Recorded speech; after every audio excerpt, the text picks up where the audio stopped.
रहीम अस्सलाम वालेकुम नादरीन, आप यूट्यूब चैनल देख रहे हैं। मैं इमरान खान हूँ। नादरीन, हमने टेलीथॉन की और बड़ी कामयाब टेलीथॉन हुई। बहुत सारे जो सहाफ़ती नाम हैं वो उसके अंदर शामिल थे। मैं सबके नाम नहीं ले सकता, लेकिन बहुत बड़ी शख्सियात थी। साबिर शाकिर भाई थे हमारे साथ, और ये मकबूल जान साहब थे, हारून रशीद साहब थे, दोनों बहुत सीनियर लोग हैं। खालिद जमील साहब थे हमारे साथ। 2-3 शायरों ने ज्वाइन किया, सहाफ़ियों ने ज्वाइन किया, समाजी शख्सियात ने ज्वाइन किया, कारोबारी हजरात ने ज्वाइन किया, और फिर बड़ी तादाद में लोगों ने इस टेलीथॉन के अंदर शामिल होकर अपने डोनेशन दिए। और बदस्तूर ये डोनेशन देने का सिलसिला जारी है। ये आप QR कोड्स देख सकते हैं हमारी स्क्रीन के ऊपर, ये लगे रहेंगे वक्तन फ़वक्तन, आप देखते रहेंगे। इसमें जो एक QR कोड है वो पाकिस्तान के लिए है, दूसरा जो है वो मगरबी ममालिक के लिए है। तो इनके ज़रिए से आप फ़ंड रेजिंग कर सकते हैं सैलाब मुतासरीन के लिए, और ये पैसा सैलाब मुतासरीन के ऊपर ख़र्च किया जाएगा। ये जहाँ बरतानिया में NGOs हैं जो ये पैसा इकट्ठा कर रही हैं, और ये हमारे साथ मिलकर हमारी निगरानी में पाकिस्तान में इस पैसे को खर्च करेंगे, ताकि जो सैलाब मुतासरीन हैं उनकी तकालीफ़ कम करने में हम भी अपना कोई रोल प्ले कर सकें। नादरीन, आज के दिन में मैं गुजारिश करना चाहता हूँ, बताना चाहता हूँ, लीड्स के जो हमारे रहने वाले बरतानिया के दोस्त अहबाब हैं उन्हें बताना चाहता हूँ कि फ़ंड रेजिंग के लिए आज शाम को हम लीड्स में आ रहे हैं। ये जनाब बरतानिया का शहर लीड्स है, वहाँ पे जो प्रोग्राम है वो banqueting hall Leeds city council, और ये पोर्टलैंड क्रीसेंट लीड्स, और इसका जो पोस्ट कोड है वो LS11UR।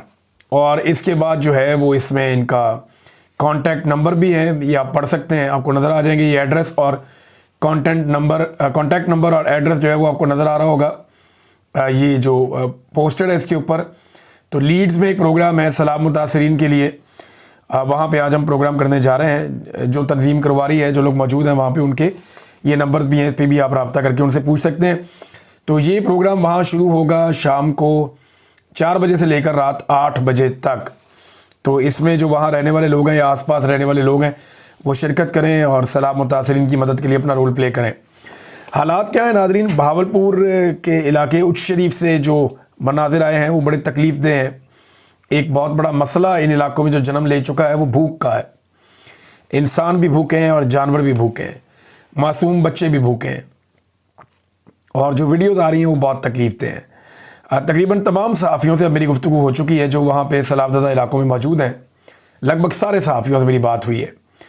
कुछ से तो हमने बात की जब हमारी टेलीथॉन चल रही थी, ट्रांसमिशन उसमें की, उसमें जो है वो अदनान हैदर साहब वहाँ मौजूद थे, उन्होंने ट्रांसमिशन में बात की, हसनैन ने बात की, उसके अलावा वहाँ पे गोंदल साहब ने बात की, दीगर कुछ और दोस्त जो वहाँ करीब मौजूद हैं उन्होंने बात की। तो उन्होंने बताया जी जो मालूमात उन्होंने दी हैं वो बड़ी मायूस कुन है। जितने हालात हमने बुरे बयान किए हैं उससे भी बदतर हालात हैं इस वक्त। अगर आप वहाँ पे सहाफ़ियों से रियल रिपोर्ट लें तो आपको पता चलता है।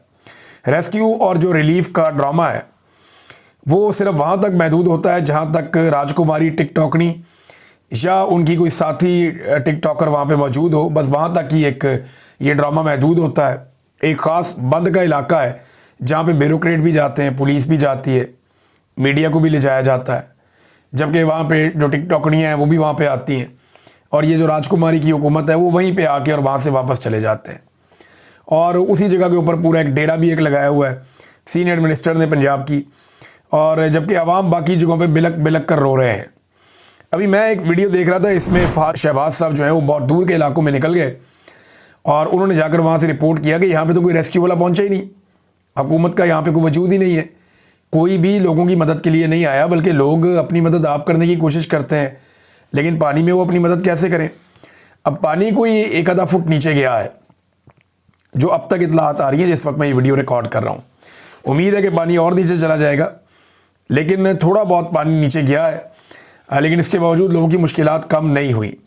इन लोगों को कैंपों में कितना अरसा रहना पड़ेगा, इसके बारे में जब मैंने वहाँ जो जर्नलिस्ट हैं उनसे पूछा, उन्होंने कहा जी जिस तरह ये पानी निकल रहा है ना बहुत स्लो है।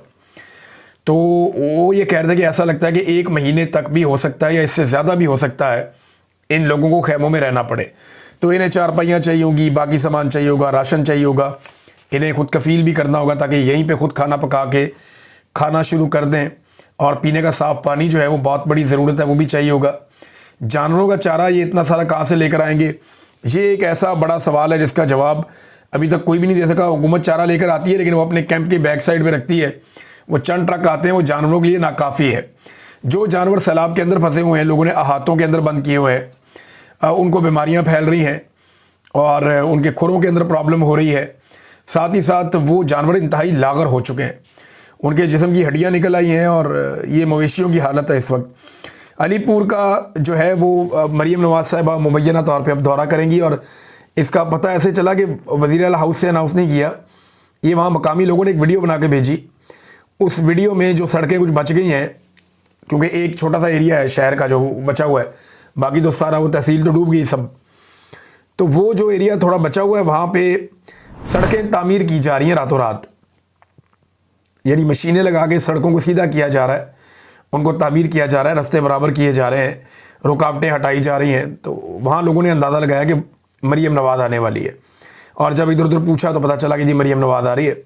तो आप अंदाज़ा करें कि इस सैलाब के माहौल में, तबाही और बर्बादी के इस माहौल में, जहाँ इंतज़ामिया को अपनी सारी मशीनरी और ताकत को इस्तेमाल करना चाहिए था सैलाबज़दा लोगों की ज़िंदगियाँ बचाने के लिए, वहाँ पे राजकुमारी की आमद के मौके पर टिकटॉक्स अच्छे बन जाएँ, इस वजह से जो है वो सड़कें रातों रात तामीर की जा रही हैं, उनको सेट किया जा रहा है, मरहम पट्टी की जा रही है सड़कों की। तो ये बड़ी अजीब चीज़ है, शायद आपको ये अजीब लग रही होगी, लेकिन मुझे अच्छी तरह याद है कि शहबाज शरीफ भी जब किसी मुकाम का दौरा करते थे तो उनके जाने से पहले वहाँ पे सड़कों की मरहम पट्टी की जाती थी, और मैंने एक दो दफ़ा ये बातें रिपोर्ट की तो उस पर शहबाज शरीफ साहब ने और उनकी कैबिनेट ने और उनके लोगों ने उस दौर में बहुत बुरा बनाया था और मेरे ऑफिस में शिकायत लगा दी थी। नाज़रीन, सलाम मुतासरीन ये कह रहे हैं कि हमारे बच्चों की जानें जो हैं वो बचाई जाएं, लेकिन ये बाकायदा वीडियो इसकी मौजूद है कि जर्नलिस्ट वहाँ पे रिपोर्टिंग कर रहे हैं, मरीम औरंगज़ेब वहाँ पे मौजूद हैं। सलाम मुतासरीन कह रहे हैं जी हमारे बच्चों की जानें बचाएं, हम इनको कह के थक गए, हमारे बच्चे वहाँ फंसे हुए उनको नहीं बचा रहे। तो वज़ीर साहबा ये फरमाती हैं कि झूठ मत बोलो, यानी किसी गरीब आदमी को मुँह के ऊपर कह देना कि झूठ मत बोलो। अपने जैसा समझा है सारों को कि जब दिल किया कि मेरी तो लंदन तो क्या पाकिस्तान में भी कोई प्रॉपर्टी नहीं है, क्लेबरी फॉन्ट आ गया निकल के बीच में से। तो ये कहानियाँ और ये झूठ जो है ये हमने बहुत सुने हैं। गरीब आदमी के पास करैक्टर ही तो रह जाता है, बाकी होता क्या है उसके पास जो वो छोड़ के जाता है। लोग उसके लिए दुआ करते हैं बाद में, कोई लंबी चौड़ी जायदादें तो है नहीं उसके पास। तो आपके तो रजिस्टर्ड झूठ हैं जो पकड़े गए हैं और बार बार पकड़े गए हैं। हम डील करके नहीं गए, फिर वो मुआहदा सामने आ गया जिस पे डील करके मियाँ साहब बाहर गए थे। तो ये तो बहुत ढेरों झूठ है, मैं बोलना शुरू करूँ तो 1 दर्जन झूठ तो अभी गिनवा दूंगा मैं, और वो भी मेजर बड़े बड़े झूठ। छोटे झूठों का तो इनका एक अंबार लगा हुआ, रोज़ाना की बुनियाद पे ही बोलते हैं। तो आप देखें ना, वो गरीब आदमी को कह दिया झूठ मत बोलो, मीडिया के सामने शोर मचाओगे तो कुछ नहीं होगा, धमकी भी लगा दी साथ। एक तो उस पर तोहमत लगा दी, इल्ज़ाम लगा दिया कि तुम झूठ बोल रहे हो। दूसरा, गरीबों को ये कह दिया कि अगर तुम मीडिया के सामने शोर मचाओगे तो फिर कुछ भी नहीं होगा, यानी हम अगर तुम्हें लोगों को बचाना भी है तो हम नहीं बचाएंगे। तवज्जो इनकी कहाँ पे नाज़रीन, ज़रा ये एक तस्वीर देखिए, मैं आपको दिखाना चाह रहा था। ये तस्वीर आप जब देखेंगे तो आपको आइडिया होगा कि एक्चुअल पिक्चर क्या है। ये आमिर मुग़ल साहब ने पोस्ट की है अपने एक्स अकाउंट के ऊपर। ये मरीम नवाज़ दिखाई जा रही है, पीछे सूरज निकल रहा है और लोग डूब रहे हैं, उनके घर डूब रहे हैं, दरख्त डूबे हुए हैं, उनके जानवर डूबे हुए हैं। लोग बचाओ बचाओ की आवाज़ें लगा रहे हैं, हेल्प बचाओ लोग ऐसे बोल रहे हैं। और मरीम नवाज़ के हाथ में एक मोबाइल फ़ोन है, आईफोन, और वो उससे अपनी टिकटॉक बना रही हैं। ये किसी ने अक्कासी की है सूरत हाल की, बिल्कुल दुरुस्त तर्जुमानी की है, सही अक्कासी की है मौजूदा सूरत हाल की, कि इनकी जो सारी की सारी तवज्जो है वो इस वक्त भी टिकटॉक्स के ऊपर है और किसी काम के ऊपर कोई इनकी ख़ास तवज्जो नहीं है। नाज़रीन, एक और चीज़ है, वो आर्मी चीफ ने एक मरतबा फिर ये कह दिया। गुज़िश्ता चंद दिनों से पहले DGSPR कह रहे थे, फिर आर्मी चीफ कह रहे थे। सियासतदानों को ये करप्ट कहते हैं, बुरा कहते हैं। ये फ़ौज का पुराना तरीक़ाकार है, वो बार बार कहते हैं सियासतदान ठीक नहीं है, ये इक़्तिदार परस्त है, इक़्तिदार के लिए ये करते हैं, ये करप्शन करते हैं, बेईमानी करते हैं, फ्रॉड करते हैं। तो सारा कुछ पाकिस्तान में हमेशा से सियासतदानों पर डाला जाता है। तो वही चीज़ मैं यहाँ पर भी होती हुई देख रहा हूँ। आर्मी चीफ ने एक बार फिर अच्छी तर्ज़ हुक्मरानी पर जोर दे दिया। अब मामला ये है कि उन्होंने जोर तो दिया कि तर्ज़ हुक्मरानी अच्छी होनी चाहिए, ये आर्मी चीफ ने कहा, लेकिन उन्होंने ये क्यों कहा? उनका इससे क्या ताल्लुक है? यानी हुक्मरान की बात मानना उनका काम है आईने पाकिस्तान के मुताबिक। हुक्मरान कौन होगा, क्या करेगा, ये तो वोट डाल सकते हैं, एक वोट उनका है अपना। जब वोट डालें तो फैसला करें इसको डालना है उसको डालना है। इसके अलावा वो नहीं बता सकते हुक्मरानों को कि हुक्मरानी कैसी करनी है, ये उनकी डोमेन नहीं है। हाज़र ड्यूटी ऑफिसर कैसे ये मुतालबा कर सकता है, मेरी समझ से बाहर है।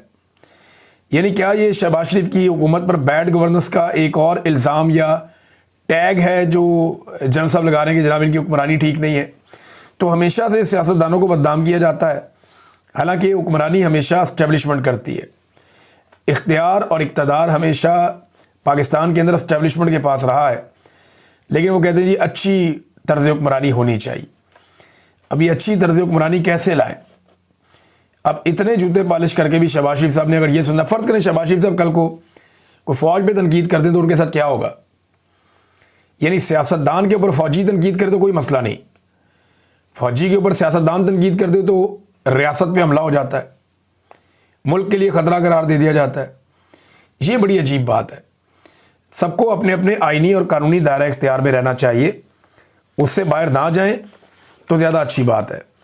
नादरीन, एक बड़ा इशू उठ गया और वो अली अमीन गंडापुर के हवाले से। ख़बर जो रिपोर्ट की गई है वो फ़हीम अख्तर मलिक साहब ने की थी और वो पाकिस्तान तहरीक इंसाफ के लोगों ने उठा ली। सोशल मीडिया पे ये खबर फैल गई। फिर जो लोग मीटिंग्स के अंदर मौजूद थे उस मीटिंग में, उनसे कुछ जर्नलिस्ट हैं, उन्होंने बातें की, जैसे तारिक मतीन साहब कंफर्म कर रहे हैं, कुछ और सहाफ़ी कंफर्म कर रहे हैं, लेकिन फ़हीम अख्तर मलिक साहब ने ये खबर दी थी कि, और वो ये कह रहे हैं कि 100% ये खबर ठीक है, मैं अपनी खबर पर कायम हूँ। अली अमीन गंडापुर ने कहा कि 22 से ज़्यादा खैबर पख्तूनख्वा असम्बली के MPs के बयान हल्फी एस्टेब्लिशमेंट के पास हैं और इनके सर पर हुकूमत कायम है। अगर हुकूमत गई तो आपका हशर भी PTI पंजाब वाला होगा। फिर इजलास में इत्तफाक हुआ कि हुकूमत कायम रखी जाएगी चाहे जो हो जाए। इनसे इतना पूछें इमरान खान ने जो हदायत की थी उस पर अमल हुआ या नहीं हुआ, ये उन्होंने आगे कहा। फिर एंड में उन्होंने कहा जी मैं अपनी खबर पे कायम हूँ और मुख्तलिफ सोर्सेज से कंफर्म करने के बाद मैंने खबर दी है, लफज बलफज कायम हूँ, खबर का मुकम्मल रिकॉर्ड भी है, अगर खबर झूठी है तो कानूनी कार्रवाई आप कर सकते हैं।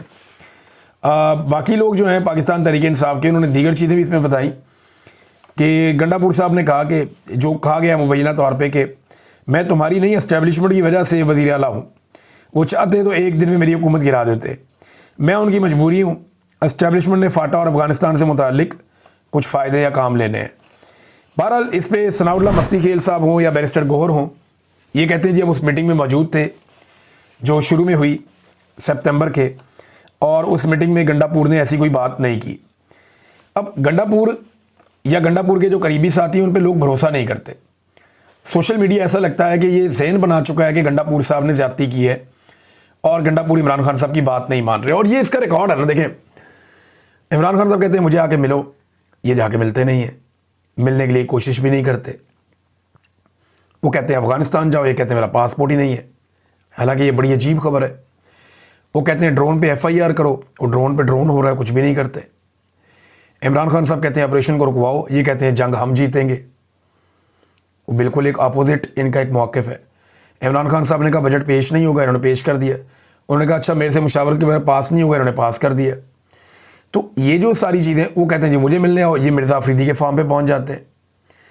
तो 4-5 ऐसे मुतालबात हैं इमरान खान साहब के जो उनकी हदायत हैं, जिन पे अली अमीन गंडापुर साहब ने गुज़िश्ता कुछ अरसे में कोई अमल दरामद नहीं किया। एक सवाल ये उठता है कि अली अमीन गंडापुर साहब अब सख्त ज़बान इस्तेमाल करते हैं, इसके बावजूद लोग उन पर भरोसा नहीं करते। यानी अभी इन्होंने कल जो स्टेटमेंट रात को आया उसमें बड़ी धमकियाँ दी है कि ऑल ओवर द वर्ल्ड में चैलेंज कर रहा हूँ, सबके लिए बात कर रहा हूँ। ऑल ओवर द वर्ल्ड करने की ज़रूरत ही नहीं है, पाकिस्तान में बात करनी है सिर्फ, और डी चौक जाना था, वहाँ आप गए नहीं। बहरहाल गंडापुर साहब कहते हैं जी कि इमरान खान को कोई माइनस नहीं कर सकता, कोई बाइकल हाल ऐसा नहीं है, किसी के बाप में भी ये हिम्मत नहीं है। बड़ी धमकियाँ में सख्त लहजा, लेकिन PTI अब मुतासिर नहीं होती उनके स्टेटमेंट से। गंडापुर साहब के अपने मीडिया के करीबी लोग हैं कुछ, वो इसको वायरल करने की कोशिश करते हैं, यानी वो इसको उनका स्टेटमेंट उठाते हैं, उसको लगाते हैं, लेकिन वो वायरल होता नहीं है। लोग उसे रीपोस्ट ही नहीं करते, बल्कि उसके ऊपर लोग जो कुछ लिखते हैं वो मैं यहाँ पढ़ भी नहीं सकता। गंडापुर साहब की मुखालफत पार्टी में बहुत हद तक बढ़ चुकी है। अगर इमरान खान साहब ने गंडापुर को रेस्क्यू ना किया तो उनकी हालत शेर अफजल मरवत वाली हो जाएगी, या उनकी हालत जहांगीर तरीन वाली हो जाएगी। या वो महमूद खान और परवेज़ खट्टक बन जाएंगे। मुझे तो ऐसा दिखाई दे रहा है, नहीं साफ दिखाई दे रहा है, गंडापुर साहब दोबारा DI खान से इलेक्शन भी नहीं जीत पाएंगे अगर इमरान खान साहब ने उन्हें रेस्क्यू ना किया तो। वो इलेक्शन लड़ने की पोजीशन में नहीं होंगे। अब चाहे वो जितने मर्जी सख्त स्टेटमेंट दें, लोग तो उनके दिन गिन रहे हैं कि बाकी महीना रह गया, 2 महीने आपके गुजर गए। आपने 90 दिन का टाइम दिया था और आपने कहा था मैं अपने आप को टाइम दे रहा हूँ कि अगर मैं इमरान खान साहब को बाहर ना निकाल सका 90 दिन में तो फिर मैं फैसला करूँगा अपनी सियासत का, छोड़ दूँगा सियासत। तो अब गंडापुर साहब के पीछे दिन रह गए थोड़े, लेकिन साथ ही साथ उन्होंने कुछ और स्टेटमेंट्स देना शुरू कर दिए हैं और वो अब अक्सर ये भी कहते हैं कि देखें इमरान खान ने अपना फैसला खुद करना है, एस्टेब्लिशमेंट तो उनके पीछे पड़ी हुई है। अब तो जो मर्जी करें, लेकिन गंडापुर साहब का वो कहते हैं ना, एक पंजाबी में एक मिसरा है बड़ा मज़ेदार शेर है, बल्कि जो बोल ज़बानों निकल गया वो तीर कमानों निकल गया, कि मुंह से आपके जो बोल निकल गया वो कमान से निकले हुए तीर की तरह है, वो वापस नहीं आता, वो फिर अपने टारगेट पे जाके लगता है। तो गंडापुर साहब ने ऐसे ही किया। आप देखें ना जहांगीर तरीन साहब की हालत क्या हो गई, इन्होंने भी इमरान खान साहब से बेवफाई की थी। वैसे इमरान खान साहब की अजीब किस्मत है, जो भी उन्हें धोखा देता है वो एक्चुअली अपने आप को धोखा दे देता है। यानी मैंने देखा उनकी एक साबिका अहलिया जो है, एक ऐसी थी जिससे उन्होंने सेटलमेंट के तहत तलाक ली और वो उनके साथ अच्छे रिलेशन रहे, तो वो ठीक है। अब इमरान खान साहब की एक दूसरी बीवी भी है। अब उनके ऊपर मुबैना तौर पे ये एलिगेशंस भी लगे कि उन्होंने कोई माली फ़ायदा वायदा लिया है, लेकिन आप देखें कि उन्होंने इमरान खान के बारे में कितना कुछ कहा, कितनी नेगेटिव बातें की हैं। एक तरह का धोखा है कि आप एक बंदे के बारे में, उसके साथ पहले आपका निकाह है, बाद में आप उसके घर की बातें, और वो भी कोई झूठ कोई सच, यानी वो अजीबो गरीब जिनका सर पाँव भी नहीं है, वो बातें कर दी। और आप देखें उसका नुकसान इमरान खान को नहीं हुआ, उसी खातून को हुआ। ये अब एक रियलिटी है, आप इससे भाग नहीं सकते। जहांगीर तरीन ने इमरान खान साहब को धोखा दिया, अलीम खान ने दिया, देखिए उनकी हालत क्या है। परवेज़ खट्टक को देख लें आप, महमूद खान वापस इमरान खान के साथ शामिल होना चाहते हैं। तो जिसने धोखा दिया उनके साथ आप देखें वो पब्लिकली वो कहाँ पहुँच गए। अब जहांगीर तरीन साहब ये कहना शुरू हो गए हैं कि उन्होंने सियासत छोड़ दी है। वैसे छोड़ना ही बनता है, जो उनके साथ हो गई है। इमरान खान साहब को छोड़ के पब्लिक ने तो उनके साथ हाथ किया, एस्टेब्लिशमेंट भी उनके साथ हाथ कर गई। यानी एस्टेब्लिशमेंट ने जहांगीर तरीन को लोधरा से नहीं जितवाया। आप ये देखें कि एस्टेब्लिशमेंट ने लाहौर से जितवा दिया ओन चौधरी को और अलीम खान को जितवा दिया, जहांगीर तरीन को नहीं जितवाया। तो अब जहांगीर तरीन साहब कह रहे हैं जी मैं खिदमत करूँगा, और वैसे ऑप्शन भी कोई नहीं है उनके पास। उन्होंने कहा जी मैं सियासत नहीं करूँगा, मैंने छोड़ दी है। लेकिन जितना मैं जानता हूँ ना, सियासत ऐसी चीज़ है ये नहीं छूटती। अलीम खान साहब भी हल्फन क्या करते थे, बड़ा जोर लगा कर कहते थे कि अब सियासत से मेरा कोई ताल्लुक़ नहीं, मैं कभी सियासत में नहीं आऊँगा। लेकिन वो फिर फंस गए, सियासत में आ गए, वज़ीर भी बन गए। तो वज़ीर बनने के बाद जो है वो अब दोबारा बयाना शयानत भी देते हैं। तो एक दिन जहांगीर तरीन भी वापस आ ही जाएंगे पॉलिटिक्स में। ये मुश्किल होता है कि बंदा जो पॉलिटिक्स करने वाला हो वो ज़्यादा देर तक अपने आप को पॉलिटिक्स से बाहर रख सके। एक अजीब चीज़ और है, इस पर ज़रा आप गौर कीजिएगा नाज़रीन, कि पाकिस्तान तहरीक इंसाफ के सोशल मीडिया पे पहले पाकिस्तान मुस्लिम लीग नून एतराज़ करती थी, फिर पाकिस्तान की एस्टेब्लिशमेंट एतराज़ करती थी। लेकिन आजकल जो सबसे ज़्यादा अटैक पाकिस्तान तहरीक इंसाफ के सोशल मीडिया पे होता है वो ना एस्टेब्लिशमेंट कर रही है, ना पाकिस्तान तहरीक इंसाफ की मुखालिफ जमातें कर रही हैं। आजकल सबसे ज़्यादा अटैक गंडापुर साहब का ग्रुप कर रहा है और उनके हमायती अकाउंट कर रहे हैं पाकिस्तान तहरीक इंसाफ के सोशल मीडिया के ऊपर जो अटैक्स हो रहे हैं। अब तक के लिए इतना ही। अपना ख्याल रखिएगा, अपने इस चैनल का भी। अल्लाह हाफ़िज़।